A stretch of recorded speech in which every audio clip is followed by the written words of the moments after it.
Welcome to Construction Cashflow. I'm your host, Stu Davidson, and if you haven't already done so, hit the subscribe button so you never miss an episode.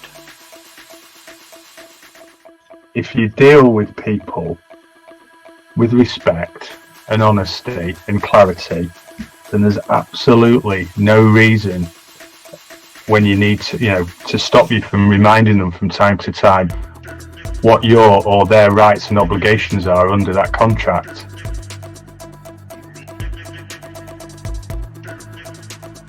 Somebody's taking a corporate stance. I think that's always important that we recognise that. You don't take things personally.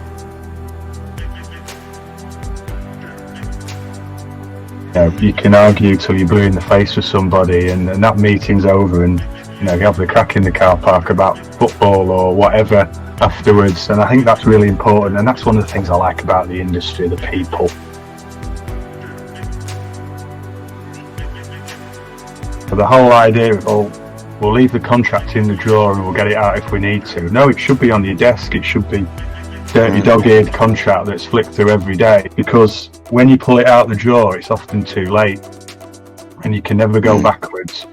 And that collaborative party that you thought was your friend can turn on you very quickly, and if you've not been doing your bits, you've nowhere to go. Deal with it. Now, dealing with it might be negotiating a better position, but don't pretend it doesn't exist, because it will come back and bite you on the arse at some point.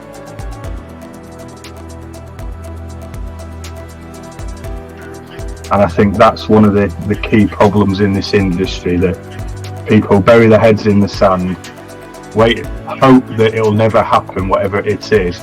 It does happen, and then they're in a blind panic. Again, it comes back to rights and obligations. Understand what they are, but understand them from the outset. Don't get excited and blinded by the prospect of a nice shiny £100,000 order, let's say. You might get paid £100,000, it might cost you 150 because you've actually signed up to X, Y, and Z. Or you're on the hook for, delay damages, contra charges, stuff that's outside of your control, but you've signed up to it because you didn't read the contract in the first instance.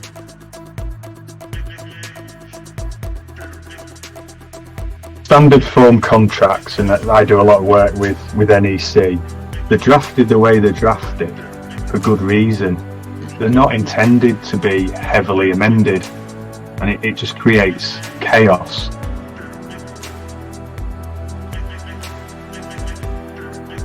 Better communication, either orally or through the documents, will avoid a lot of the disputes.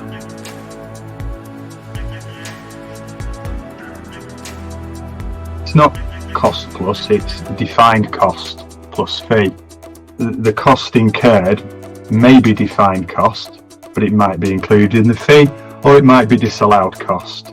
I know most of the areas where contractors will tuck away money there, or perhaps I should say drop things out and reallocate them. The concept of collaboration is framed by the contractual relationship. You look at some of the profits that some of the big organisations are posting, which are eye-watering, and yet at the other end, there's a supply chain that's going out of business at a rate of knots. People through the supply chain, it's not to say that they don't bring some of it on themselves. In this show, we ask our guests to tell us their story, tell us a little bit about their background, how they got to where they are today, how they developed their product, their services, their ideas, and we discuss how that can affect construction cash flow and other areas of construction, and also to give us an idea of how we might make things better and give you a few tips and ideas to take away with you.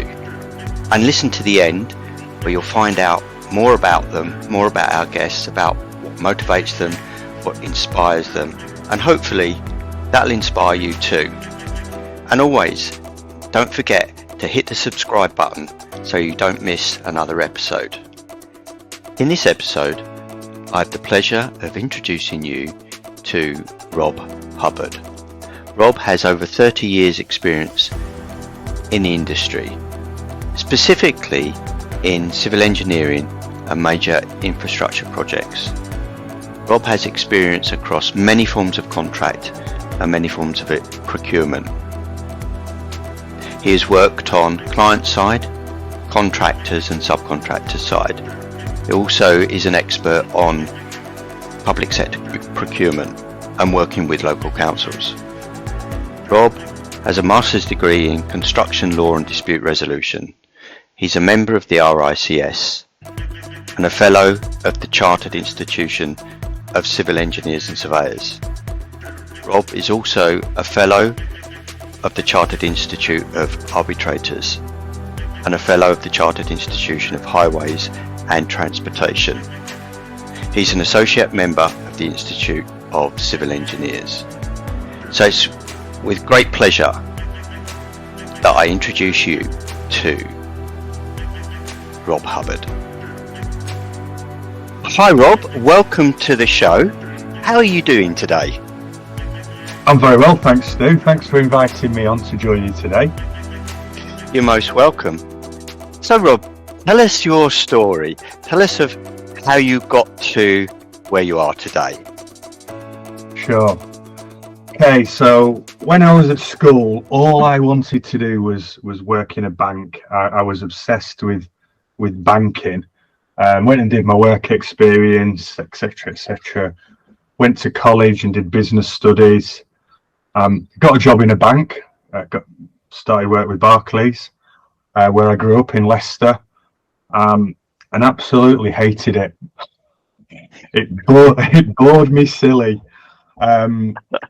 I think it was around about the time of where things were moving to more of a sales environment, sort of late 80s, and I just wanted to get out, but I didn't know what I wanted to do. So evenings and weekends I used to work for my then girlfriend's dad as a labourer. He'd got his own scaffolding business, and he said to me, right, go and get this paper called Jacker's Journal. And I thought, what the hell is that?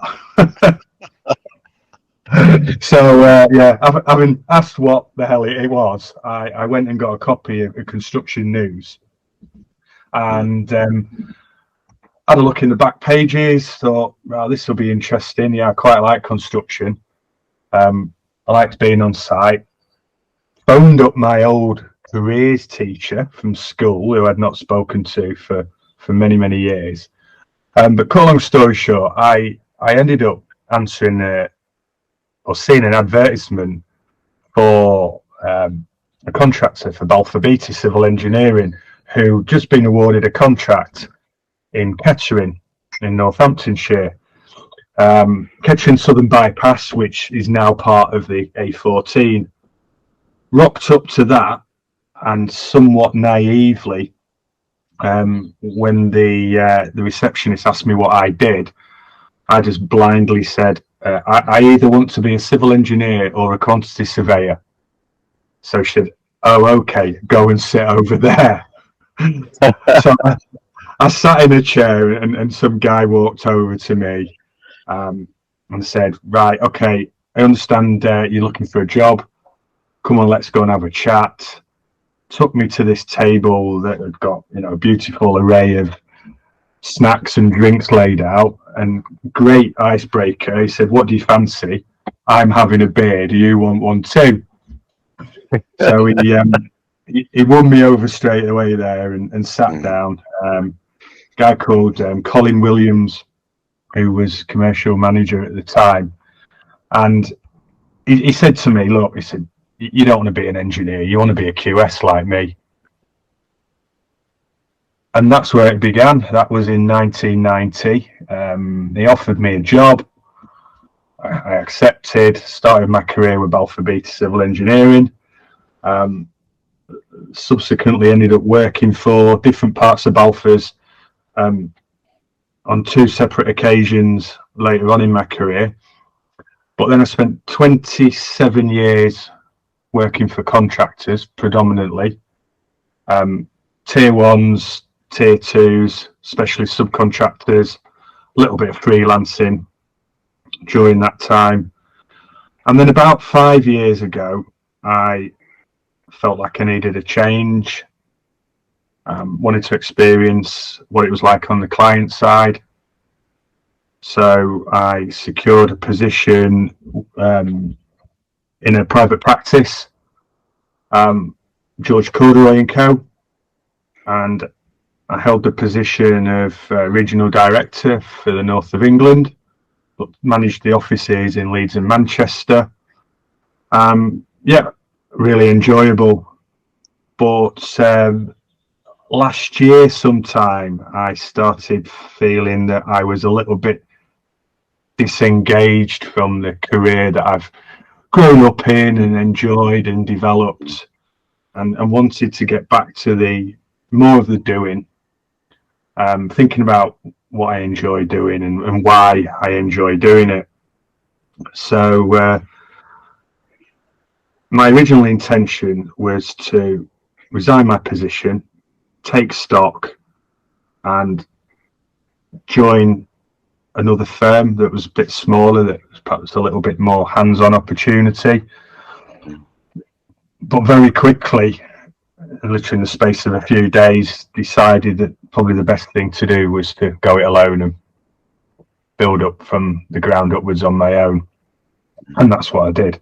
And that's where my business was born. You were influenced by a scaffolding firm. Yeah, I always find scaffolders are pretty pivotal, aren't they, in the construction process? And they don't get a lot of airing, but it's always something around moving the scaffold or the scaffolding. And if you understand the lifts and different aspects of scaffolding, you're halfway there, aren't you?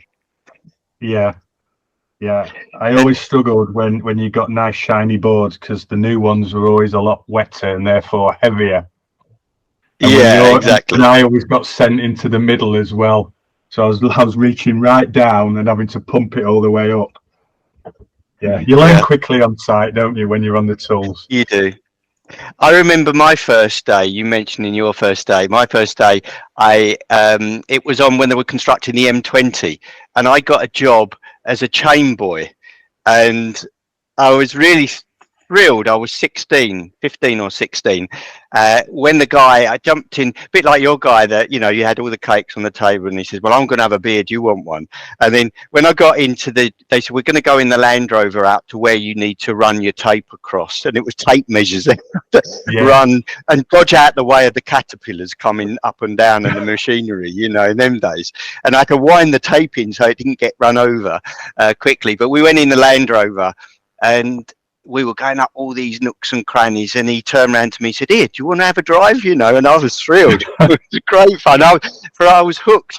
And then how I ever got in the queue for quantity surveying, I'm not quite sure, but that's kind of what happened, So, no, great story. What do you think, Rob, has changed, if anything, in the industry since you started, and where you kind of got to where you are now in terms of wanting to drive something forward on your own?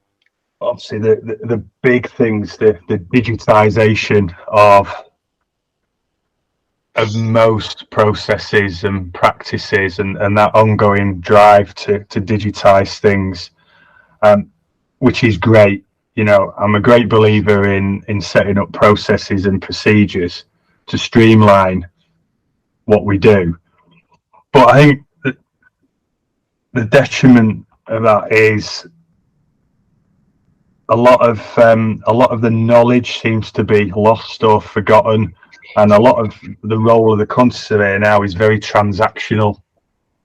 A computer says yes, or more often the computer says no, and people struggle to articulate the reasons why, or even challenge the outputs that they're getting. And you're going to get a given output from an electronic process based on the quality of the input.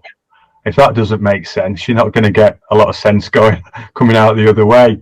And it's having that knowledge, that basic knowledge. I think you spoke on one of your earlier podcasts about being able to understand construction so you can do an effective takeoff. Yeah. You know, I've spent a bit of time looking at digital measurement, and in theory it's absolutely fantastic and it cuts down the time amazingly. But if it's not if the design isn't structured in a way to enable the takeoff, it's just a pretty drawing, albeit in 3D. And people struggle often to understand and accept those aspects. Like, oh, we've got a 3D BIM model and it'll do everything. Yeah, but it looks nice. It doesn't do everything because it's not constructed in the right way to facilitate the other operations, measurement. You know, does it work for clash detection and things like that? Is it fully inclusive? In most cases, unfortunately, not. So I think, the role of the QS has become very transactional, and it can be challenging. But that every challenge creates loads of opportunities. I believe it does, and I think more now than ever, particularly where there's more people challenging cash flow and contracts and trying to make things more collaborative within the industry. It's an art and a science, isn't it? So you've got to be able to negotiate, you've got to be able to understand people, and it's like taking those measurements and understanding how to package those, for procurement, design, and negotiating those packages. So there's so much more that goes with it than just a 3D model, and I don't think people actually really understand the nuts and bolts of that. You mentioned a key word there, which is often misunderstood and misused, and that's collaboration. And collaboration often morphs into capitulation, where one side abuses their role in the collaborative relationship. And I've always been a great believer, but that the concept of collaboration is framed by the contractual relationship. You're absolutely right. If you deal with people with respect and honesty and clarity, then there's absolutely no reason when you need to stop you from reminding them from time to time what your or their rights and obligations are under that contract. The whole idea of, we'll leave the contract in the drawer and we'll get it out if we need to. No, it should be on your desk. It should be dirty dog-eared contract that's flicked through every day that people understand. Absolutely. Because when you pull it out the drawer, it's often too late and you can never go backwards. And that collaborative party that you thought was your friend can turn on you very quickly. And if you've not been doing your bits, you've nowhere to go. The parties don't always understand their roles under each clause of the contract. You don't see very often at pre-meetings where the parties go through each clause and say, right, this is how we're going to behave against each of these clauses. This is the what, why, who, or where on what does it mean, for us in our relationship going forward, and how are we going to communicate with each other on these which are the key clauses that we're going to be, we're going to be looking at on this project. And it's when we don't understand that, and like you say, if we put the contract in the drawer, then it leads to disputes, doesn't it? It doesn't. It leads to, like you say, it's we start out thinking we know what collaboration is, but then suddenly we don't really actually understand what that is. No, and you should be collaborating within, the constraints of that agreement that generally the controlling minds of the respective organisations have signed up to, and do it openly and honestly and with integrity. There's always a workaround, and sometimes you need to be a little bit uncomfortable, but you need to accept that. You can't always have it your own way. If somebody's signed up to something that's not that favourable to them, you deal with it. Now, dealing with it might be, negotiating a better position, but don't pretend it doesn't exist, because it will come back and bite you on the arse at some point. And I think that's one of the key problems in this industry, that people bury their heads in the sand, hope that it'll never happen, whatever it is. It does happen, and then they're in a blind panic, usually after they've sat on it for a few more months, hoping it'll go away again. But you've got to meet these things head on and deal with them. There's still adversarial attitude generally in the industry, or do you think it's improving? I'd like to say it's improving. Some areas it is, but in all honesty, I think it's pretty cutthroat out there. Survival of the fittest. There's some very large organisations which may also be termed as almost predatory. You look at some of the profits that some of the big organisations are posting, which are eye-watering, and yet at the other end, there's a supply chain that's going out of business at a rate of knots. All too often, contracting's a race to the bottom, which is completely wrong. Whilst I'm an advocate of people through the supply chain, it's not to say that they don't bring some of it on themselves. Some of the terms and conditions that contractors sign up to, are absolutely ridiculous. Again, comes back to rights and obligations. Understand what they are, but understand them from the outset. Don't get excited and blinded by the prospect of a nice shiny £100,000 order. Let's say you might get paid £100,000, it might cost you 150 because you've actually signed up to X, Y, and Z, or you're on the hook for delay damages, contract charges, stuff that's outside of your control, but you've signed up to it because you didn't read the contract in the first instance, or get somebody who does understand these things to read it on your behalf and make some recommendations. I like to be able to make a difference.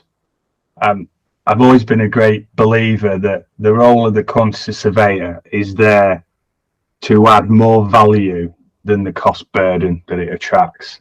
I've developed a method to define the services that my clients require, because they don't always know where that value can be added.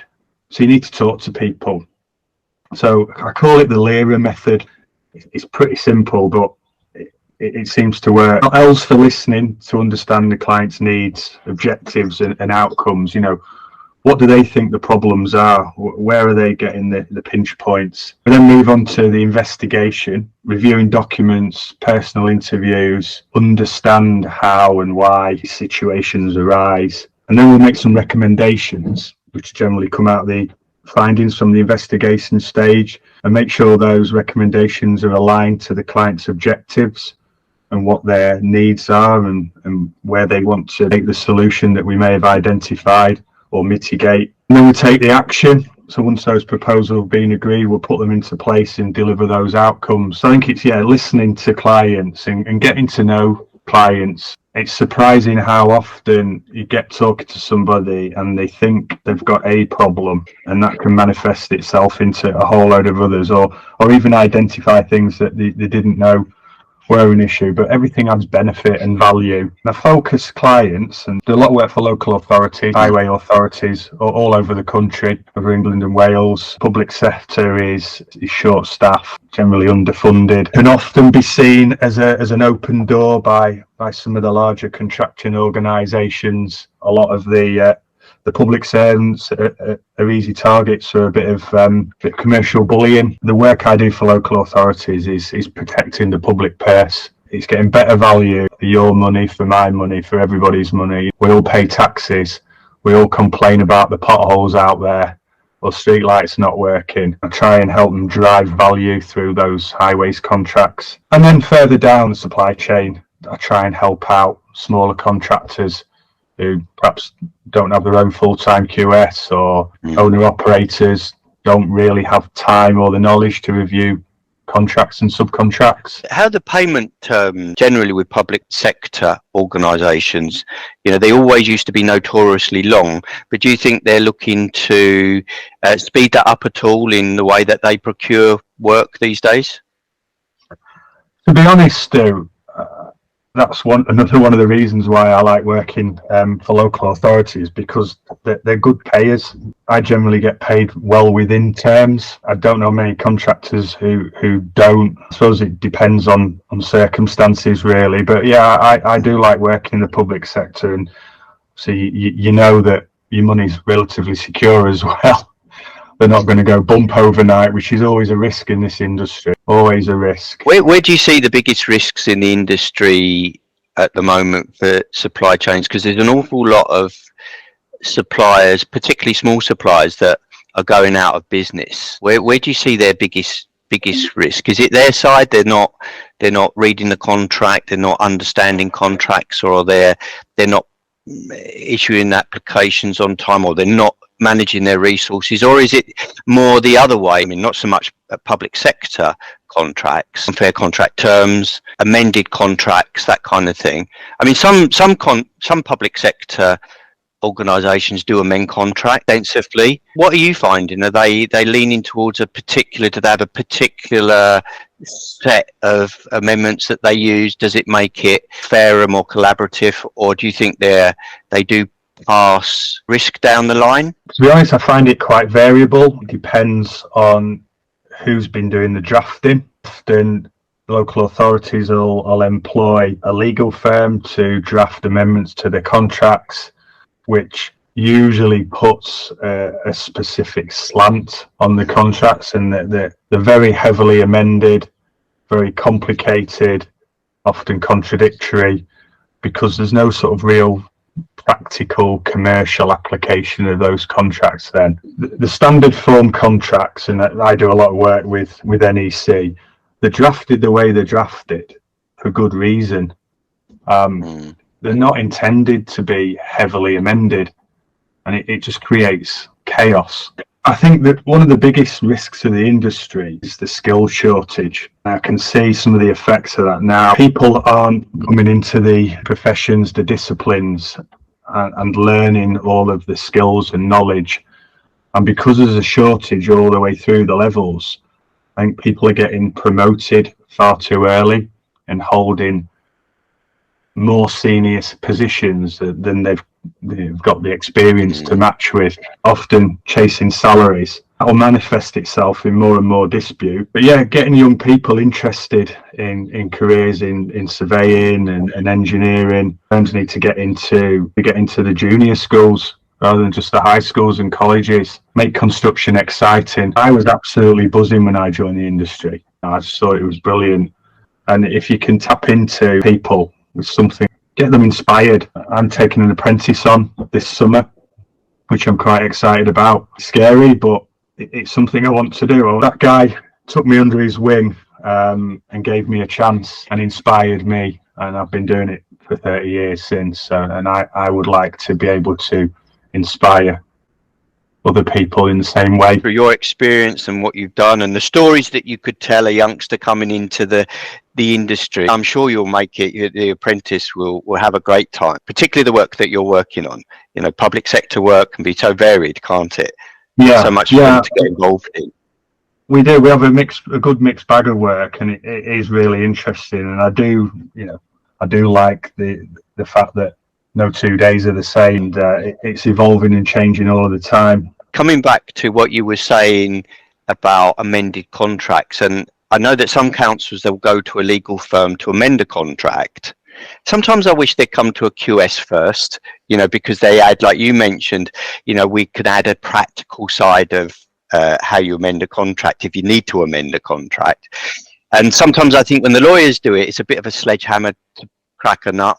So when you hand a brickie a contract that's 300 pages long, requires 9 warranties, they're going to go, you know what, I'll go and do the job down the road because this is too complicated for me. At the same time, I think this is where your expertise comes in as well. It could be that you could support the supply chain when it's going out to tender. If something's been heavily amended, it looks complicated, to actually sit alongside those contractors and then go through and explain what it's about and support them, and actually whether it's a good fit for them as well. I think that's a key thing that they might not realise.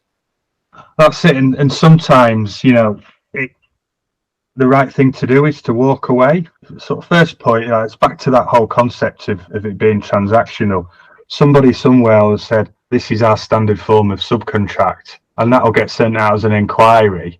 But if the supply chain pushes back in a calm, considered polite but robust manner, then that must drive change, because people will have to listen. And it's not always a case of digging down till you get somebody who'll do the job. Contractors want quality subcontractors, and the subcontractors need to stand up and say, look, this is me, you want me. Again, going back to one of your earlier podcasts, specialists in their particular area. The main contractor wants them to deliver the work because of quality and price. Need to manage that risk portfolio. Sometimes it's appropriate for subbies to take on board the risk.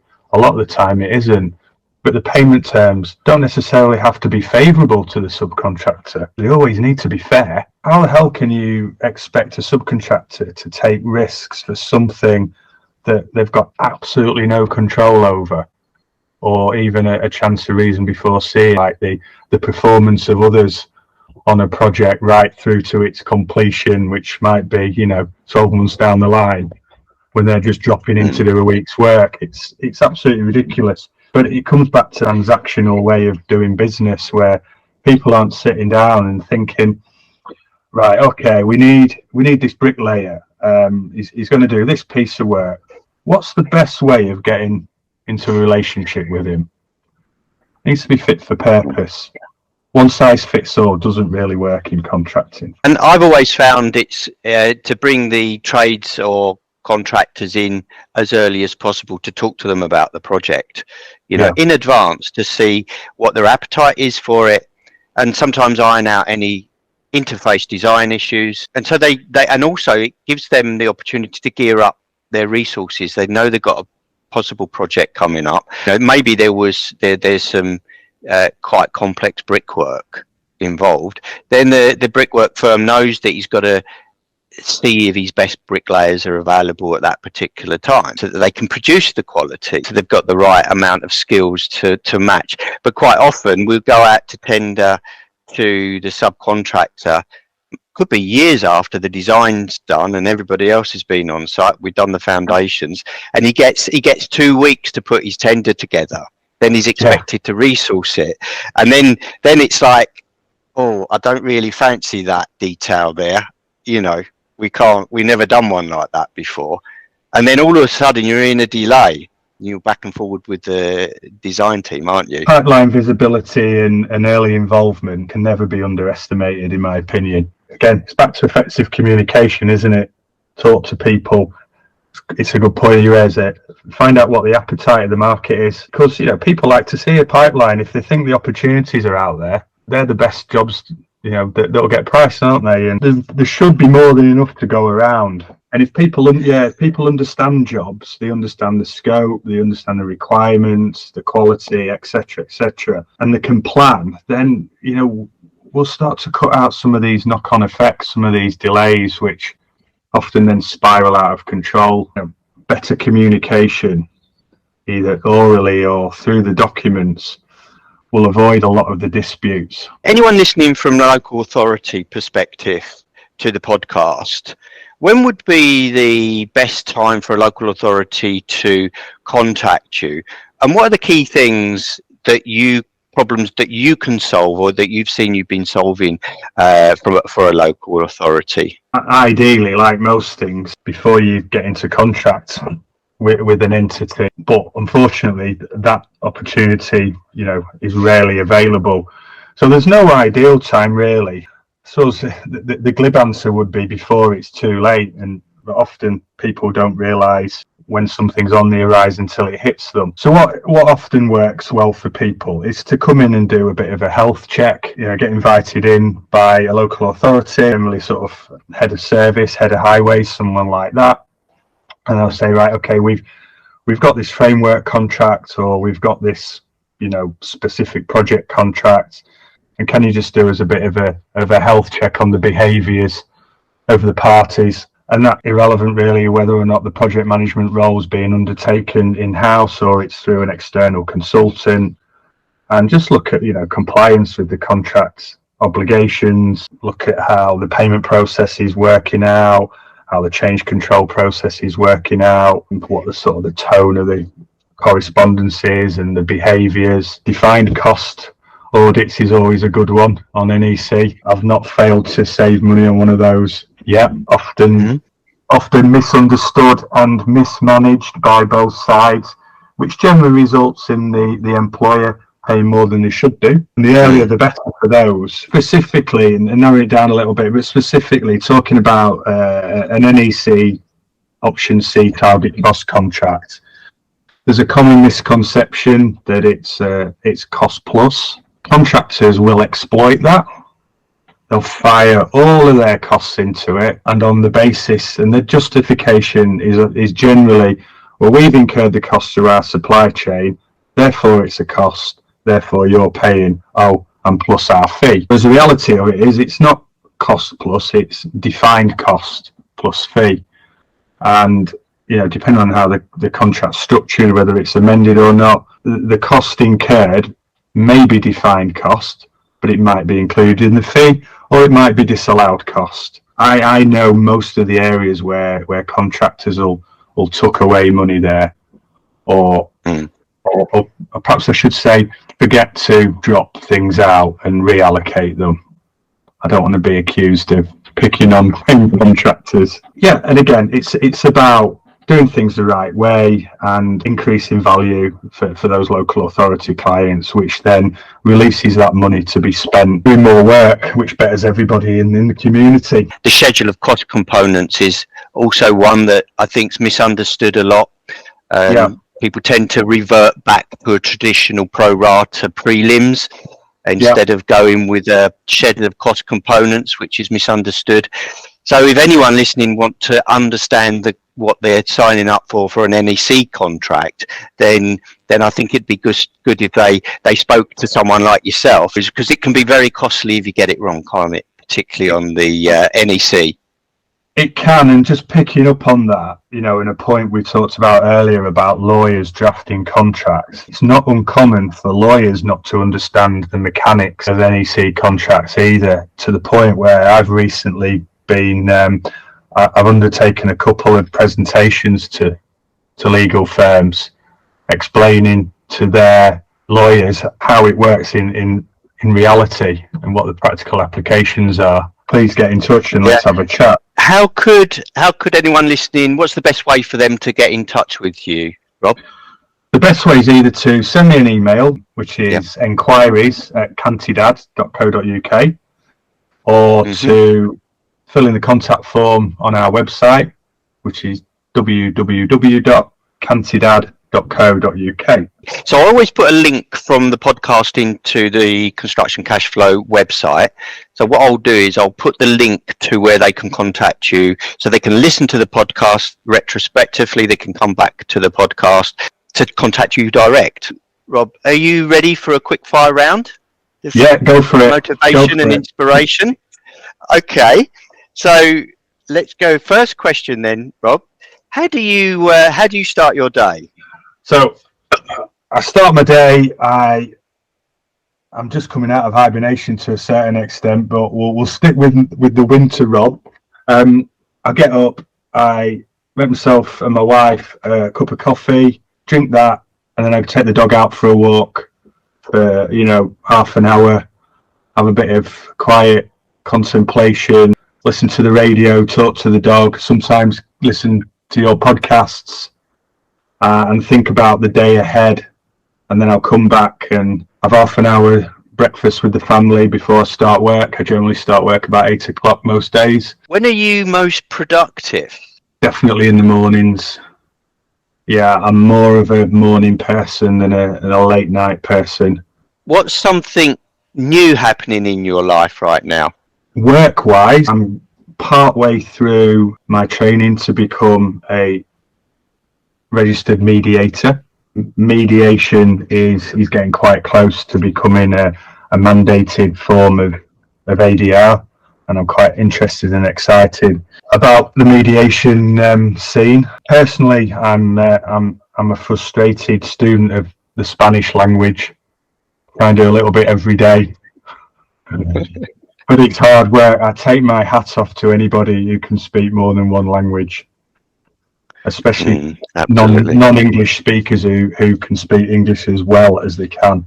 or multiple languages. I find it really difficult, but interesting at the same time. What does adventure look like to you? A new pub with some beers that I've not tried before most of the time.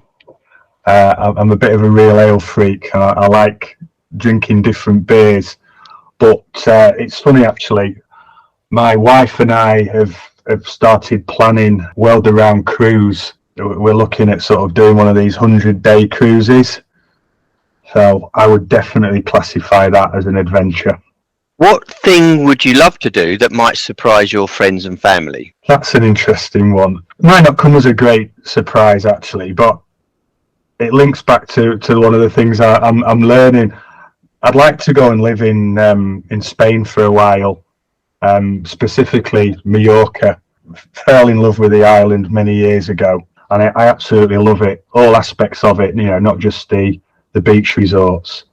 I've been there lots of times on holidays, and just I love going wandering off around the little towns and villages, and I would love to have the opportunity to immerse myself in the culture for a good few weeks or months and come back a fluent Spanish speaker.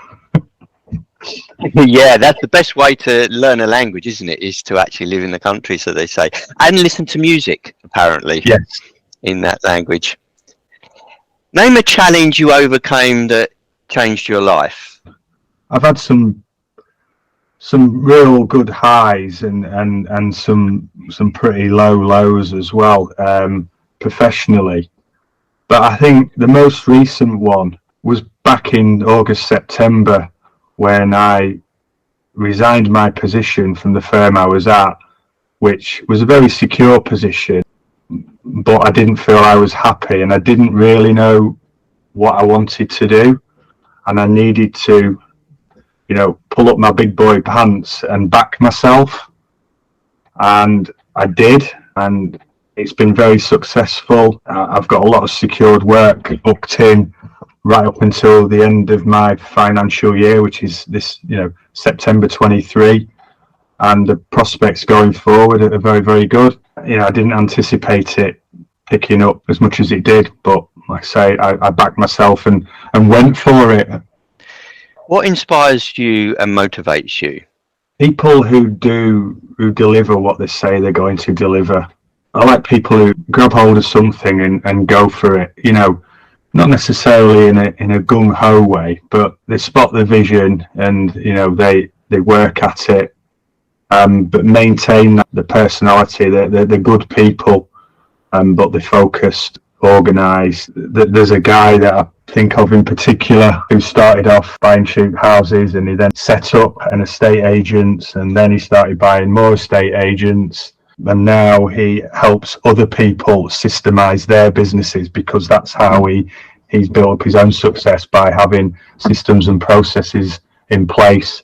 And he's a big inspiration to me in the way that I look to manage and operate my business. What does success look like for you? Probably different now than it did a few years ago. Probably 20 years ago, I'd have said, yeah, big house, Porsche, blah, blah, blah. To be comfortable and content with my lot, to know that I've got a viable business, I'm helping people grow and develop their own careers, I'm providing value to my clients and a good service, I'm providing for my family. That's and my football team's winning. That's success to me. What is your team? My team's Leicester City. I've had some highs and lows over the years. And highs and lows. I get that. So finally, what advice would you give your younger self? I would say to my younger self to work harder at getting professionally qualified, then develop that and have a plan of what you wanted to do and where you wanted to go, and gain some different experiences. I suppose not necessarily regret, but often I'd wanted to go and work overseas and experience what that might be like. And I've missed some big booms, sort of Hong Kong and the Middle East. There's two of them. But I didn't get professionally qualified until probably my 40s, by which time I'd got the bits and pieces. I didn't feel it appropriate to start dragging the family away. Didn't want to go on my own. And just set yourself up and be recognised by your peers as early as you can, because then that demonstrates to clients then that you are capable of doing what you say you can do. Rob Hubbard, it's been an absolute pleasure, and some real nuggets in there. Pleasure interviewing you. Thank you so much, and I hope to have you on the podcast again sometime. Thank you, Stu. It's been really enjoyable chatting to you today, and I'd love to come back if you were to invite me. Absolutely. Cheers, Rob. Thanks, Stu. You've been listening to Construction Cashflow. Hit the subscribe button if you haven't already done so you never miss an episode. And remember, the faster cash flows, the faster wealth grows. If you enjoy this episode and you love the show, please do give us your review.